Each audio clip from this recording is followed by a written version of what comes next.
Bournemouth 1, Newcastle 1. Normally we go through the goals. Normally I ask you what kind of game it was. I want to start at the end, LME, because Bournemouth thought they'd won it late on. A corner came in, Utara, with, it wasn't a header.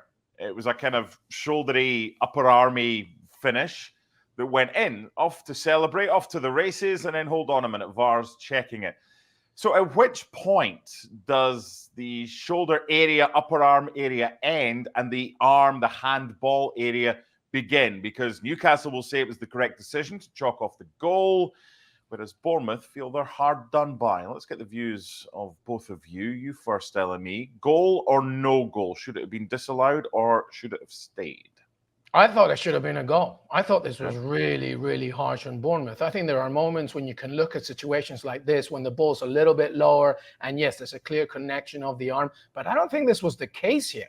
I really think that, and Bournemouth, and obviously Bournemouth's bench, Andoni Iraola, very angry at the end of this, and I think they are justified. I thought it was a really harsh call. I looked at it in slow motion multiple times, and I still don't think that the arm was the case here. It was a shoulder, and also colliding with the Newcastle defender as well. So to me, this was a really hard decision. I think Bournemouth were robbed here. I think they should have won 2-1.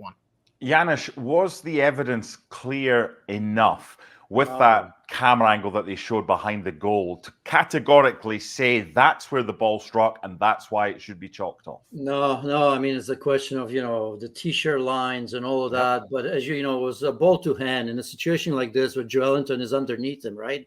I know that we're not dealing here with intent, but I mean, because it was so close, and even after watching this 50 times, I can't tell. You just let it stand. Like you said, clear and obvious got to be the situation here. So, at first I thought it was a handball, but of course, when you get a chance to look at it, and obviously the referee would have no idea to catch this right or wrong way.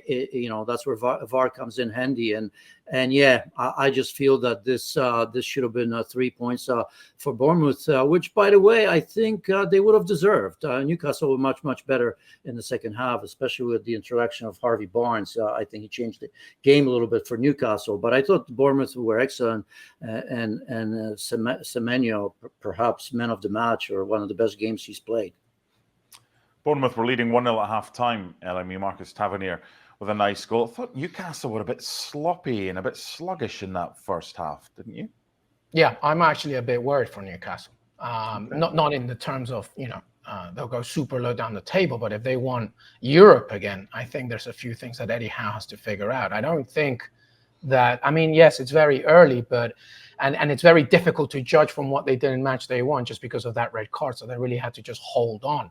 But one of it is the fact that Iraola's system is very much, Bielsa-esque, in your face, the whole point. And it was a little bit naive, I think, for Newcastle United to come to Bournemouth and not expect anything less. And yes, I thought they were sluggish.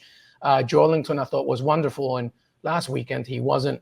Today, I think he was lucky to be on the pitch in many moments. And Janusz mentioned him. Semenyo was outstanding, an absolute headache the entire time with Tavernier only to need to do a tap in. So I was a bit worried for Bournemouth. I'm not sure if it's to do with just, they need a few more matches to get themselves a little bit warmed up for this Premier League season, but the time is now. And if they want Champions League football again, if they want Europe again, I think they need to do a lot more. It was very sluggish, and Bournemouth should have won, I think.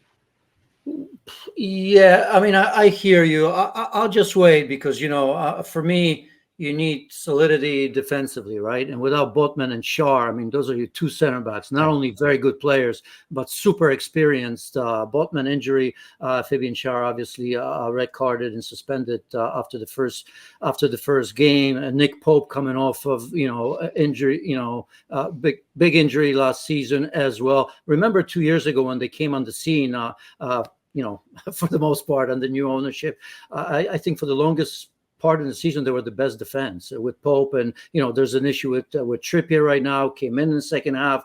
It seems to me that he's going to be part of it. And I think Eddie Howe just wants to give him some time after the European Championships. But I think when they get everybody back together with Pope in behind, I think that will allow the midfield and the front players, and there's enough of them, with the quality, of course, to go forward. Gordon today looked better when he switched sides when Harvey Barnes came in. So again, it's it's not convincing in terms of the start of the season, but I just think once they get everybody together, I think Newcastle without Europe should be pushing for top 4. But yeah, they're going to have to do that quickly. LME, Kieran Trippier's 33. Right now, it looks like he's not first choice at right back, but should he be? I think the age part is the key thing here. He's not the same player, and it's tough once you reach the 31, 32. As a fullback, it's difficult. I think his experience is going to be important, and I think it's important to remember, and I agree with Janusz, I think that once, the key players defensively come in, it'll help them. But also remember, Kieran Trippier is the kind of fullback that is not just going to sit. He's going to want to keep going forward. And I think that's going to become more difficult as the months progress. But right now, Newcastle needs solidity. And at the very least, that's what he offers. And set pieces as well, somewhere that can maybe, change the narrative in certain moments of the game. So I think that once fully healthy, once he's ready, I think he could maybe knock on the door for that. But it's going to be trickier because of just how older he gets. But at this moment, he should start, yeah.